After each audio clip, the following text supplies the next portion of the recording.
Controlling where your golf club hits the ground is the most important skill in golf, and if you're not good at it, golf is just flat out not going to be fun for you. There are 4 things that control where we strike the ground.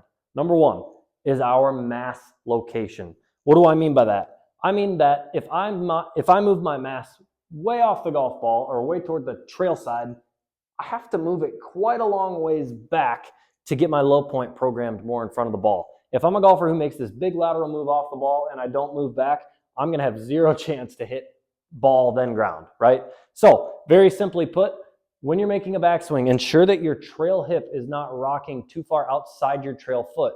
In an ideal world, right, we would try to keep those hips pretty centered and avoid swaying or sliding that trail hip outside of your trail ankle. Additionally, our face or our nose, we don't want it moving too far off the golf ball. Obviously, the more I slide back, the more I have to slide forward to get that low point forward, okay? Now, number 2 is shaft lean. Shaft lean is, am I able to get my hands in front of the ball, or do I scoop and add a bunch of loft? Well, if I'm a golfer who adds a bunch of loft and I leave my hands back behind the ball, I'm getting the golf club longer too soon. And this is where my low point will be. It will be too far behind the ball. Instead, what we want to do is we want to get those hands forward so that we have some shaft lean. Now, a quick note on shaft lean.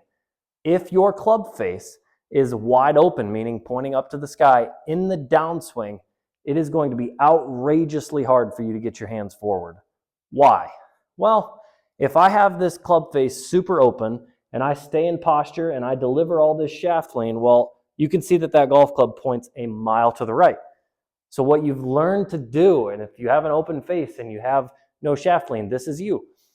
You've learned that if you can kind of flick your wrists and leave your hands behind the ball, you can get that club face to point straight. Obviously, though, we've compromised our ability to control where we hit the ground. We're going to hit a lot of high, weak shots this way. So club face is open. We add a bunch of loft. You can see that club face is pointed straight, but we've severely compromised the low point, okay? So a very simple drill, if that's you, showed this the other day, but split your hands on the grip. We're going to go about 3/4 of the way back. We're going to work on twisting this club face with the right hand, or the trail hand for a right-handed golfer would be right hand. We're working on twisting this thing down. And now from here, with the club face more in a closed position or a square position, if I rotate and deliver shaft lean, you can see that club will look straighter and it won't be so open, okay? The third and overlooked piece of low point control is rotation. I like to imagine that my sternum or my chest here, it has a flashlight in it. And wherever my flashlight points at impact is going to have a large role, or play a large role in where my club hits the ground. So if I'm a golfer who has kind of a lot of lower body slide and my upper body stays back and I struggle to rotate my chest, well, my low point is going to be positioned a little bit more back versus a golfer who is really good at keeping, kind of the rotational aspects of their swing in place. They're able to get their chest open and their shoulders a few degrees open at impact. Not only will that help deliver shaft lean, but again, that flashlight is pointed more in front of the golf ball. That's going to get your low point moved more forward, right? A drill I like to do for this is to take an alignment stick, and you're going to put the alignment stick through a few of your belt loops. And now the goal is obviously going to be to show you how much your hips are rotating. So what I like to do is leave the long end of the stick on the lead side. So for me as a right-handed golfer, that's the left side. And what I'm going to try to do is just make some practice swings. And what I'll try to feel is that this alignment stick is going to be pointed completely behind me at this back wall by the time my club head gets down to the ball, okay? So I'll go up to the top, and now I'm going to try and feel that stick point all the way at the wall before my club hits the ball.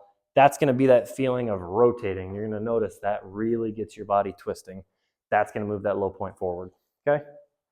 Now, the most overlooked portion or piece of or element of low point control is your intent.